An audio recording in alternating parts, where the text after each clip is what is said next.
Hello everyone, here we have a sample problem for Mech 361, Fluid Mechanics 2.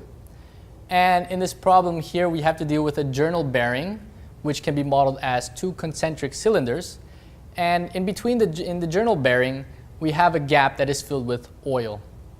Now they give us that one of these sides here is going to rotate at 2,800 RPM. So what we can do is we can imagine our system looking as such with all these values given.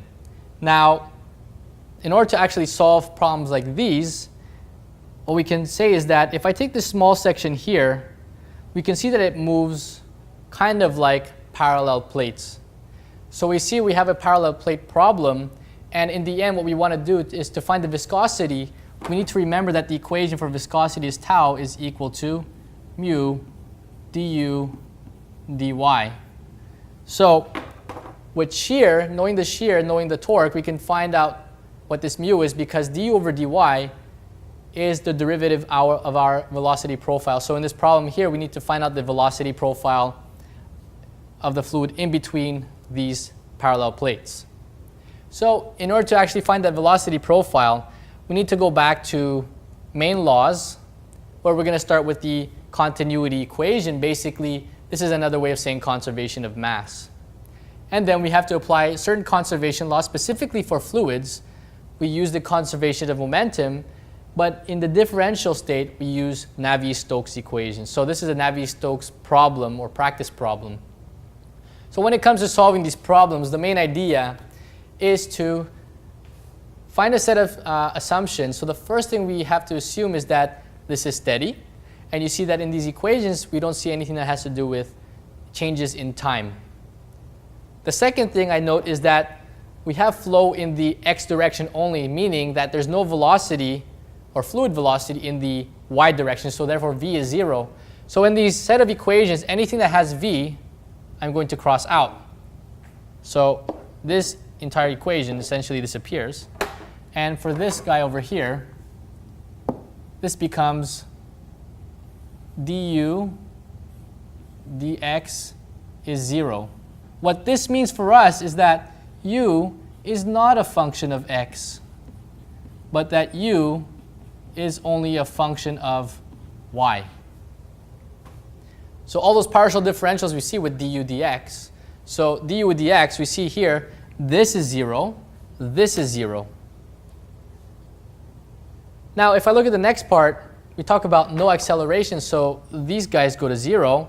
And for a fully developed flow, that means that there's no pressure difference in your fluid. So if we look at this equation here and see what's left over, all we have here is this mu d squared u over dy squared. So we're left with u. So since I know that it's only a function of y, I'm going to put it as a total differential here. So I have d squared u over dy squared. And this is equal to 0. So with this equation, all we have to do is integrate this twice to find a function of u with respect to y. Now, let's differentiate. Let's take the integral. So we have here du over dy is equal to c1, and u of y is equal to c1y plus c2. So here we have these differentiated these equations that have been integrated twice. And as we notice in this problem, we have two constants of integration. So what we need here are boundary conditions. So if I look at my problem, the first boundary condition, let's say at y is equal to 0, we can see that the velocity is 0. So y is 0. The velocity is, or let's say u, is 0. And at y is equal to that distance between the two plates, we see that the velocity is equal to r naught omega. So here we have u is equal to r naught omega. So this will give us a velocity profile. And after we find the velocity profile, we need to go to the shear equation and do another basic law that we should remember. So if you want to find out how the rest of this problem goes, you can come visit us here at Gradesavers, and we'll show you how to solve problems that have to do with fluid mechanics during our weekly tutorials and our crashes.